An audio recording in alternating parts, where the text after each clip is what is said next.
Hi friends, welcome to VividTech. இந்த வீடியோவில் நம்ம ஆண்ட்ராய்ட் மொபைலில் force activities to be resizable அப்படின்ற ஒரு ஆப்ஷனை நம்ம எப்படி எனேபிள் பண்ணலாம் அப்படின்றத பார்க்க போகிறோம். ஸோ வாங்க வீடியோக்குள்ளே போகலாம். வீடியோ கடைசி வரைக்கும் ஸ்கிப் பண்ணாமல் பாருங்கள். இப்போ நம்ம சேனலுக்கு ஃபஸ்ட் டைம் வந்துருப்பீங்களா இருந்துச்சுன்னா நான் தான் விக்னேஷ்.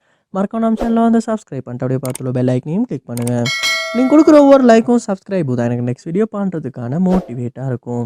நீங்கள் உங்கள் ஆண்ட்ராய்ட் மொபைலில் force activities to be resizable அப்படின்ற ஆப்ஷன் ஒன்று எனேபிள் பண்ணணும்னா ஃபர்ஸ்ட் ஸ்டெப்பாக நீங்கள் உங்கள் மொபைலில் செட்டிங்ஸ் வந்து ஓப்பன் பண்ணிடணும். ஓப்பன் பண்ணிவிட்டு இதில் பாருங்க கீழே ஸ்க்ரோல் பண்ணி சிஸ்டம் அப்படின்ற ஒரு ஆப்ஷன் இருக்கும். அதை வந்து கிளிக் பண்ணி உள்ளே போயிருங்க. போனதுக்கப்புறமா இந்த சிஸ்டம் அப்படின்றதுக்கு கீழே பாருங்கள் டெவலப்பர் ஆப்ஷன்ஸ் அப்படின்ற ஒரு ஆப்ஷன் ஒன்று உங்களுக்கு ஷோ ஆகும். அதையுமே கிளிக் பண்ணி உள்ளே போயிருங்க. போனதுக்கப்புறமா இதையுமே வந்து கீழே ஸ்க்ரோல் பண்ணி வாங்க.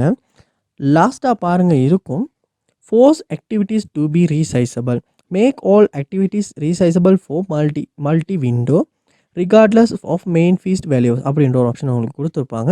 ஸோ நீங்கள் எனேபிள் பண்ண விரும்புவீங்களா இருந்துச்சுன்னா உங்களால் இந்த இடத்துல இந்த எனேபிள் ஆப்ஷனை யூஸ் பண்ணி உங்களால் எனேபிள் பண்ணிக்கொள்ள முடியும். ஸோ இப்படி தான் வந்து நம்ம ஆண்ட்ராய்ட் மொபைலில் டெவலப்பர் ஆப்ஷன்ஸில் வந்து force activities to be resizable அப்படின்ற ஆப்ஷனை வந்து எனேபிள் பண்ணுறது. இந்த வீடியோ உங்களுக்கு ரொம்ப யூஸ்ஃபுல்லாக இருந்துச்சா இல்லையா அப்படின்றத கமெண்ட் பாக்ஸில் வந்து கமெண்ட் பண்ணுங்கள். இது போல் நிறைய வீடியோ பார்க்கணுன்னா கண்டிப்பாக நம்ம சேனலை சப்ஸ்கிரைப் பண்ணுங்கள். அப்படியே பார்த்துட்டு பெல் ஐக்கனையும் கிளிக் பண்ணிடுங்க. தேங்க்யூ.